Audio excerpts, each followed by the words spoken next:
Hello humans, this is Random Guy and welcome to the Random Channel. Today we're going to be continue playing Medieval Fantasy Chapter 6 Part 5, I think. Yeah, Part 5. And last time we got out of the prison realm, talked to Azazel, went to a certain place, killed a few succubi, crushed a demon soul, and now we are studying the arcane spell at the moment, and we are probably going to head back to the prison lair and try to kill Principal Voland. Whenever in this show, I feel like that you feel powerful even like remotely. The show just makes you feel like so fucking powerless. It's just on the edge. You can never feel like, oh wow, I have so much power. I can just body someone. Which is no, no, no, no. You gotta be like on the edge of your seat with like every single life and every single mana. It's just ridiculous. I would like to be like, feel some power. Even as a vampire, I was like, oh shit, I'm a vampire. Like 40 mana and like 30 life. And I was like, damn, I got so much life and mana. And then immediately, like 2 pages later, I have like 10 and 12. So it just runs so fucking fast. It's weird, but whatever. I'll read this to get up. Yeah, already read this. Yeah. The symbols in the text are well laid out and done in a consistent hand. Notice one passage to the incantations that are obviously scrawled by a different person. The meaning is not completely apparent. It has to do with targeting the gate properly. You suppose it is important correction and you memorize it along with the rest. You hear rustling nearby. You pop your head up to see Azazel casually dragging a man by his limp foot into the stone forest. After relieving yourself on a stone slab nearby, you go and find the succubus who has thrown the body on a pile of bones in what you suppose is the approximate middle of the Pleasure Peak ruins. None of these men last more than a few minutes, she says with a frown. I do not know why our mistress bothers to conquer worlds populated by men such as these. You offer no commentary. The succubus leads you back to the cave and to the infinite staircase. She seems to be in a relatively good mood, as evidenced by her offering you a few useful shreds of advice about your quest, including some techniques on controlling when you show up in the prison world. Apparently, time can be manipulated a bit when traveling between dimensions. If you concentrate on the preferred anchor of time, you would like to show up around the time of the party you were invited to, since you expect Regnal to be there, as well as some demons that you can crush. If so, if also give she also gives you instruction on how to ride a host quietly during a possession, which means throttling back so that your host does not realize you are there. This can be useful for conserving power when you don't need to control the host directly and you can let them act normally with you just along for the ride. By the time she is done with her lecture, you are near the doorway of the prison world. As expected, the demon guard flattens itself against the door to bar any physical entry. You cast your astral projection spell and float through the demon and the door. Gradually, your vision expands and you're floating invisibly, you suppose, in the entrance chamber of the mansion. There are young people everywhere on the floor, up along the banister, upstairs, coming in and out of the rooms. Many of them are drinking from shiny red cups. More overwhelming than the visual scene is the noise. At first, you think it's a demonic chant, but then you begin to suspect it is music. The music has human-like voices, but it is more like a really loud and rapid talking than singing. Oh, it's rap music. Accompanying this is a lot of deep and powerful thumping, as if from massive drums. The music seems to be coming from everywhere, although you cannot see anyone singing or playing instruments. The people appear unconcerned by this music and they endeavor to shout over it to one another. It is quite maddening that you decide that you need to find someone to possess quickly. If you can quietly ride someone, you might be able to use their mind to make some sense of all this anarchy. Besides, you can't float around as a ghost forever. You need an anchor to this world or you will be pulled back. Float through the mansion trying to find a suitable target. You spot Tiffany, the teacher's assistant you met on the teacher's lounge, the one who invited you here. She is talking to a powerful built but baby-faced young man. He is wearing a brightly colored letterman jacket. The word echoes in your consciousness. You swoop in closer to listen. I want to fuck you in your truck. In your truck? Tiffany says in a slurred drawl. I don't have a truck, says the boy. I walked, actually. Tiffany rolls her eyes. Fine, upstairs. She says as though bored. Just then you hear a familiar voice and turn your attention across the room. You see Heather, the girl you had possessed earlier. You wonder if she remembered the invitation from when you possessed her, or whether she came on her own. In any case, she probably is regretting it now, for she looks nervous. Two large young men in Leatherman jackets have backed her into a corner. You cannot hear their words, but it looks like they might be taunting her. You could possess her again, but do you really want to dive right into a confrontation? Nearby, Reginald appears to be attempting to intervene. Now that you know how to quietly ride a body, you wonder if you could possess Reginald, if only to get a foothold on this world. The problem is that if you do this, you will no more you will be no more than a passenger in your friend's body. If you exert control, you could damage his psyche. You can feel the pull of your native body. You cannot remain a ghost for much longer. You need to get an anchor into this world. You need to possess someone. You decide to go for one of the readily available bodies. Tiffany seducing Heather, boy harassing Heather, Reginald. Oh shit, there's so many good ones. I think the best option would be to go for the boy seducing Tiffany, and I can go in his body and then kill Tiffany and crush her soul. Yeah, I think that would be the best option. At least my logic thinks that, but I'm pretty damn sure this is going to be like, oh, we go up and then she just like turns into a demon and just kills me instantly or some bullshit like that. Just gonna, man, I just can't decide in this game. It's just like no normal sense of logic just works. I just have to do trial and error again and again. Boy seducing Tiffany, I guess. What did I press? Boy being seduced by Tiffany.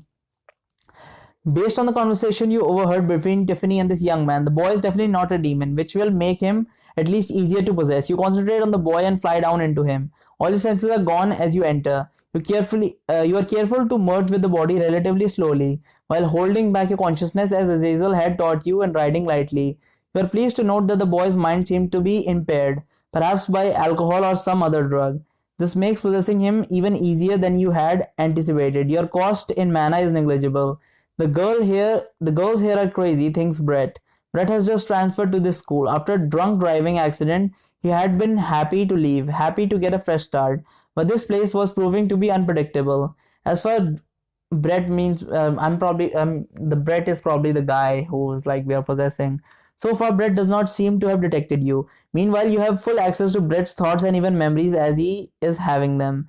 So you want to just go into some room and Brett asks uncertainly, and fuck, Tiffany says. That's what you big jocks like to call it, right? Well, I guess. I mean, if that's what you want, Brett says. Uncertainly. Damn, how drunk is this girl? I hope she doesn't have a VD or something. I'm not sure what VD is.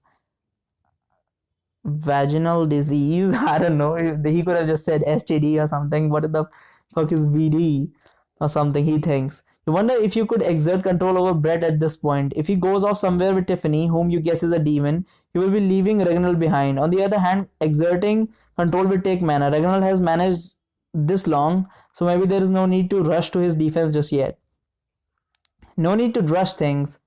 Wait, was that an option? Did I just press an option? I thought it was continue. I didn't even look. No need to rush things. Better to ride gently for a while and look for opportunities. Like this, you think, noticing a knife on a nearby table. You're standing in the entrance of what appears to be kitchen. Based on all the food and bottles scattered about on countertops, there is no fire pit or wood stove, but you're growing accustomed to the strange constructs that these humans use to get things done. Certainly, there is some cooking construct in there. In any case, the knife wet with the juice of a sliced oval fruit is a weapon that you understand. Best to be armed, you think, as you exert control over Brett. Quickly, you slip the knife into the pocket of his Leatherman jacket, and then recede to the back of his consciousnness. Damn. Brett mutters out loud as he steadies himself. Blackout? I just had a few beers. Did somebody slip me something? He wonders. Tiffany grabs Brett's hand and pulls him forcibly up the stairs of the mansion. She leads him down a hall to a large pink door. Everyone get the hell out, she yells as she opens the door. Several youth in various degrees of dress scamper out of the room. She pulls Brett in, throws him onto a large bed covered with what Brett thinks of as stuffed animals. Brett had made out a few times with girls back at his old high school, as he knew the smell of saliva wet skin. Tiffany's neck smelled like the freshman girl he had been dating, but that was about the end of their similarities. Tiffany was a senior, full-fledged woman, as far as he could tell. No training bra hair. Tiffany has hips that can push out babies, and she's now grinding those hips over Brett's groin, making the hem of her shorts sliding up and down her smooth thigh. Her hands are moving all over him, scratching like searching for a portal on Brett's body. You and Brett are a little overwhelmed at first, since this was his body. Brett is even a bit afraid. This girl is strong, but then the good feeling start. The girl knew how to move down there. Oh my god, you feel good, Brett says in between breaths. She just kisses him hard, squashing down his face. Her tongue batters into his mouth, lashes around.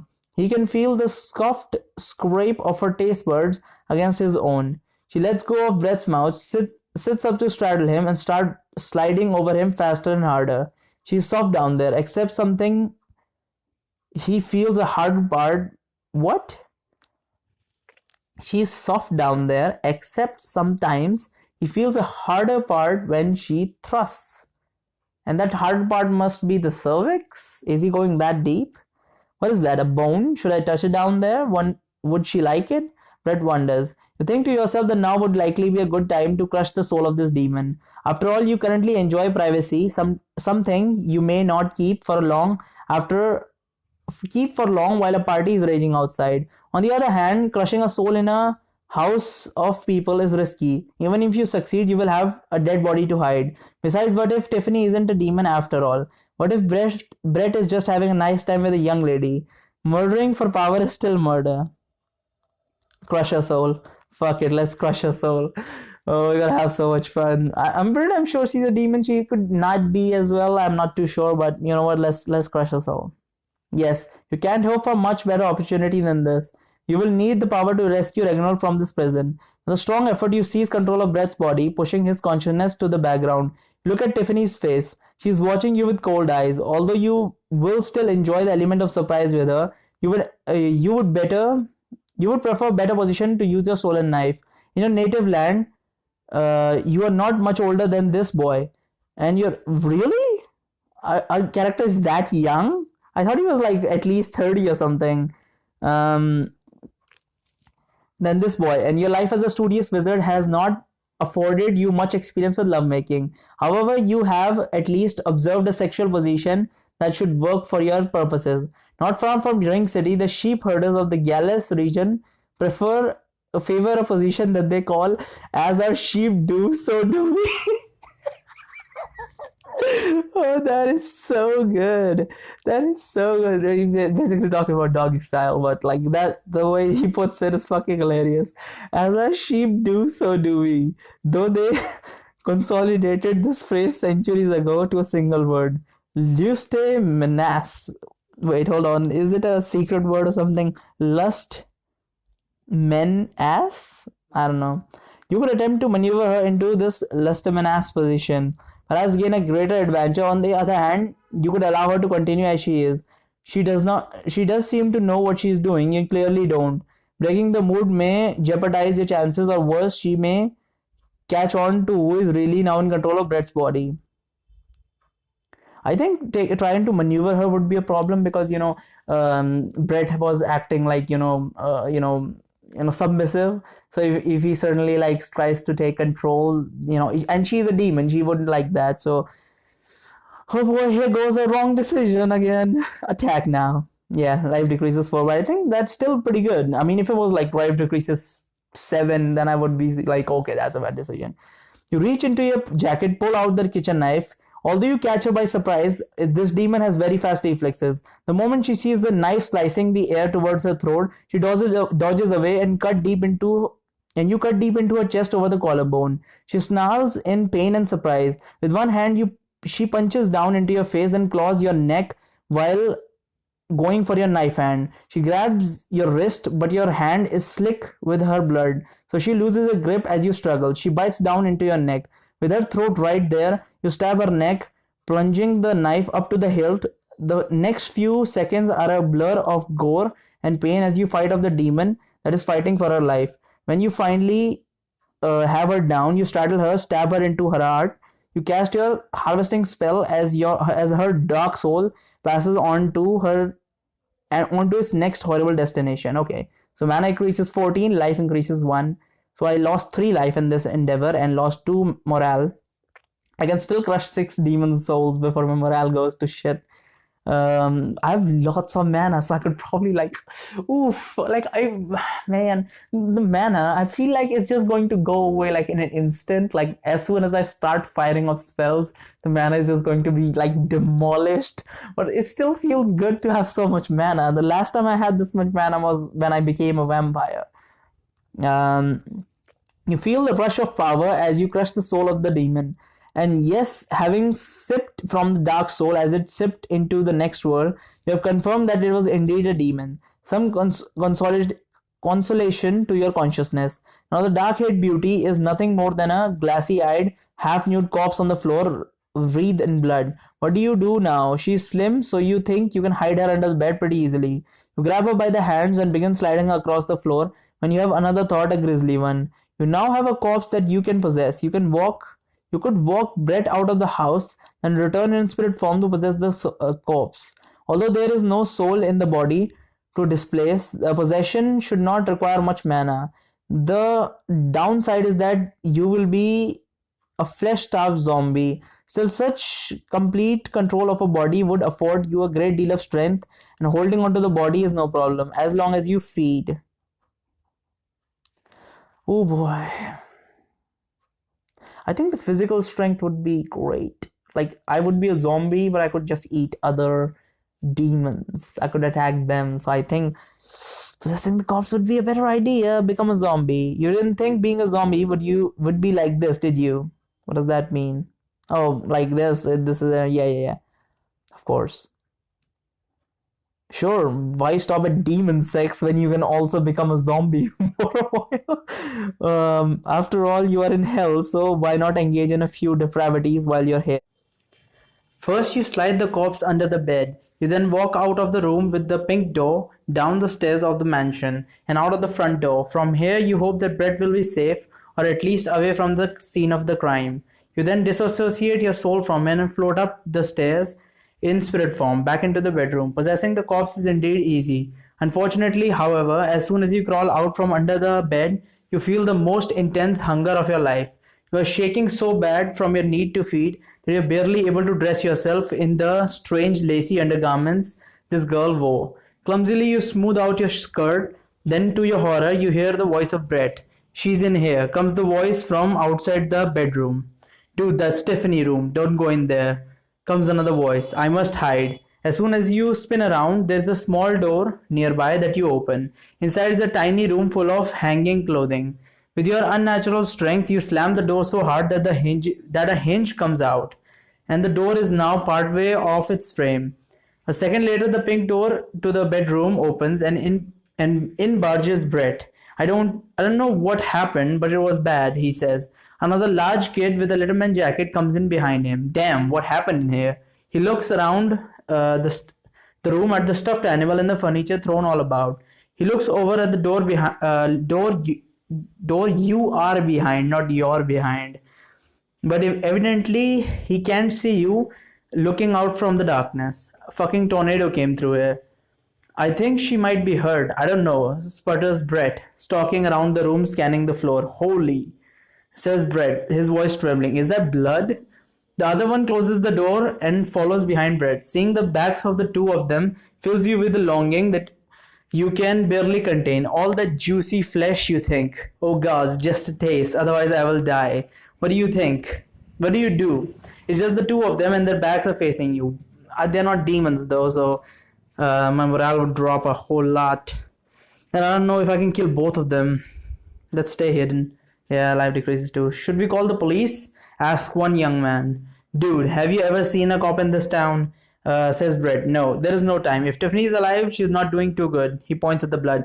I think the blood leads the way, says the boy, nodding towards you in the closet. Brett picks up a metal object which you will later piece together as a cheerleading trophy. The other boy nods and grabs a pink tennis racket. Shit. So I had to do this anyway. I just decreased 2 life for no reason. Man, can I go back? I can't. I don't have luck. Or whatever. Red picks up a metal object. Yeah, whatever. The two of them approach the closet together.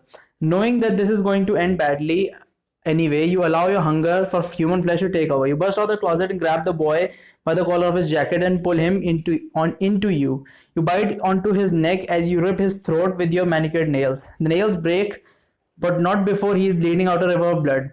Bravely, Brett beats on you with the trophy, striking you in the head a few times and then the shoulder. Life increases 5, mana increases 5, morale decreases 3.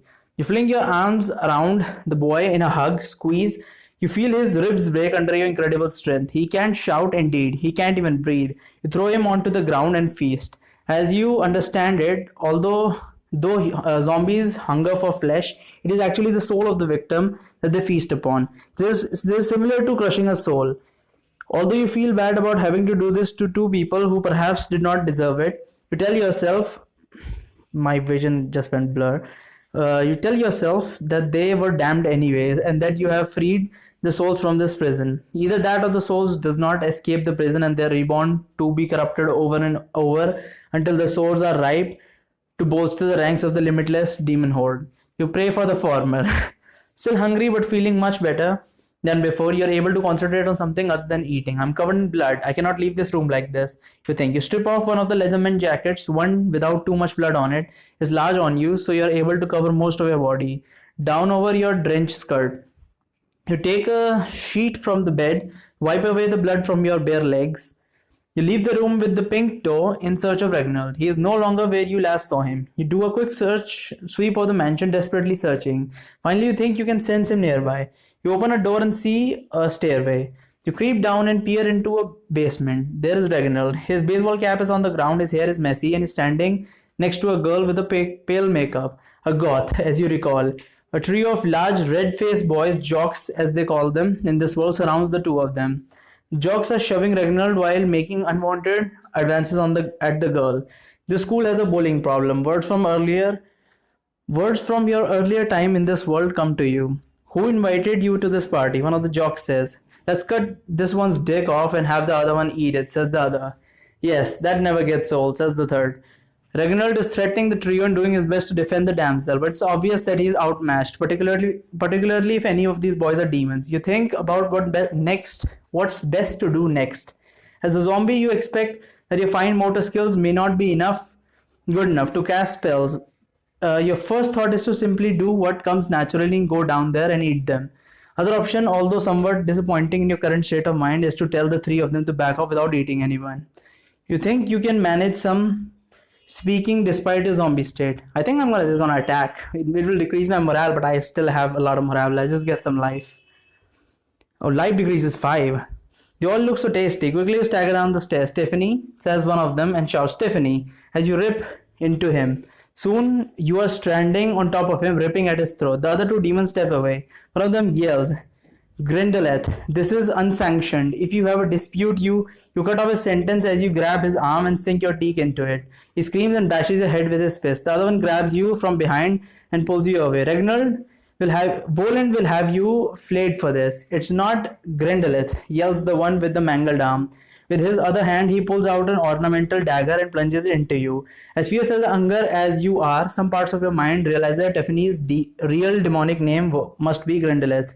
Although the one holding you is strong, you are stronger. You break free, leap upon one, then that had stabbed you. You snap his neck and bite into him.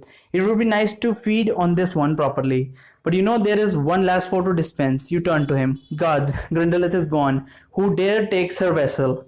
He says as he steps back. Mana increases 5, life increases 4. How much life did I lose? I think I lost 4 and I just gained 4, whatever. We lash out with broken jagged nails and rake him across his throat. He staggers back into Reginald, who shoves him forward at you. You grab his arm, pull him pull him to you, bite into his face as hard as you break loose some of your own teeth. This demon is strong, so he rips free, his nose completely gone, but he cannot break your terrific grip on his arm. He punches you with one hand as he reaches into his pocket with the other. You strike him in the throat. He goes down. You then fall on him, feast. Out of his limp ham falls a strange curved metal object. Get the gun, shouts the goth girl. Reginald picks up the item and holds it out at you as though it will protect him. A gun. Is this some sort of magical wand, you wonder? If you possessed a body with another soul, you might be able to draw out the answer, but this empty corpse offers nothing. Reginald, I mean you no harm. Not that Reginald shit again. Crazy bitch is calling me that. I'm Trevor, he says, gripping the gun tighter. Zombie, zombie. Smoke her ass, shouts the god. No such fucking thing, says Reginald. Dude, she ate that guy. Look at her eyes, says the goth. Yeah, what's up with your fishy looking eyes? Reginald asks you, the gun shaking in his hand. What do you tell them? You know what? I have so much mana, charm him. Your friend, you say. You think you're slowly getting the hang of speaking as a zombie. You then wave your hands and say the arcane words to trigger the spell. You think you get the first word right. You are focused and are focusing your mana correctly. However, you flub up the end of the incantation with your corpse vocal cords. Your spell power shoots forth. I love you, Reginald shouts to the goth. He then grabs her and picks her up as though to cradle her like a baby. Put me down, you idiot, she shouts as she hits him. I must carry you to safety, he exclaims. I can run on my own. She squirms out of his grasp and slaps him. The blow seems to break your misdirected spell because Reginald's moist eyes of love turn back to wide eyes of terror as he looks back at you. Shit, shit, run, yells Reginald. You chase after Reginald and the girl up the stairs and out into the hall.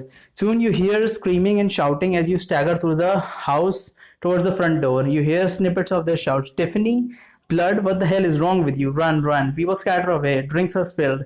Someone climbs up on a table to get a sword hanging on the wall. Reginald slams the front door after him. Rather than deal with the cumbersome knob, you just bash the door open with your incredibly powerful arms. Oh, this is some traumatizing shit, shouts Reginald as he and the goth girls run down the street. The goth stops near some mound of metal, start fumbling with something. Oh, a car. Keys? You staggered forward as quickly as you can, trip on the porch stairs. You face plant down on the sidewalk. By the time you recover, the two of them have gotten into the metal construct. A few steps later, there's a rumble and then the speed of a magical chariot. You wonder. You pursue for a while, but you quickly realize that you will not catch them. The construct is too fast.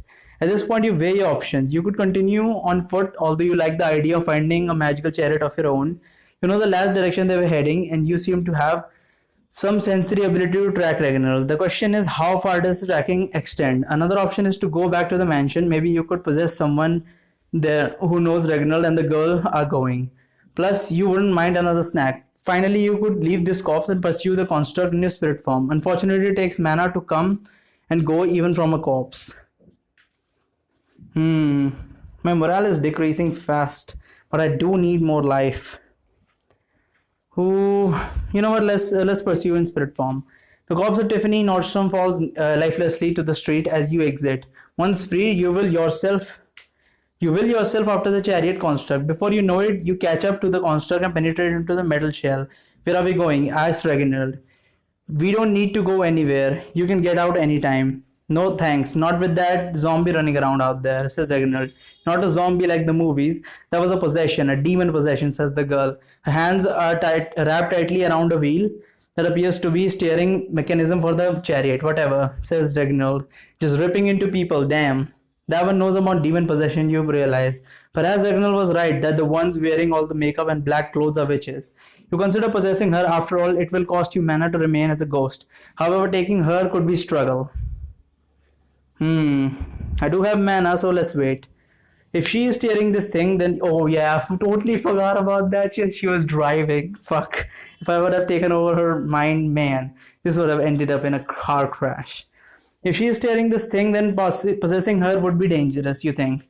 But besides, if you wait, you may find a better target for possession. You hover invisibly in the chariot for a few minutes as the two banter back and forth about demons and zombies. The girl whom you find out is called Maya. does not have all her facts right, but she does know a few things. Maintaining a spiritual state costs some mana. You're considering possessing the girl after all. When the chariot pulls up along the curb of the street, Reginald and Maya get out. Maya leads Reginald through an alley up to a large dilapidated house. That looks like some Amityville shit? I don't know what that reference is, says Reginald. You don't have to come in, says Maya. They go around to a back door where Maya fishes a key from behind a slate. Maya opens the door and gestures down a set of stairs. Really? Reginald says. Another basement. Maya leads the way down the stairs. Lit candles have been placed all around the basement in a soft glow. You see two goths, a boy and a girl, sitting cross-legged on a ratty carpet, speaking in low voice. Maya, who the hell is that? Says the boy. Darth, meet Trevor, says Maya. He's cool. Reginald waves half-heartedly at the group and Maya makes introduction. Look, I'll vouch for him. He's not one of them. Trevor has seen some things, he believes, says Maya. Reginald nods earnestly. Yeah, I believe there's some fucked up shit going on around here. Normally, I wouldn't talk to witches or guys that wear makeup, but Maya here seems to think she knows what's up. So whatever. Oh, what a ringing endorsement, says the boy named Darth. Thank you so much for tolerating us. This back and forth continues. Meanwhile, staying in your spirit form is getting exhausting. Other than Reginald, there's nothing but gods to possess. Since Maya has the best relationship with Reginald so far, you decide you might as well possess her. And we're going to continue next time. Thank you so much for watching. There's a link in the description to my Twitter, and there's a link in the description to my Patreon where I play hentai games, and you can go check that out. The first series is public, so you can just go watch that. And if you like it, you can support me there. Thank you.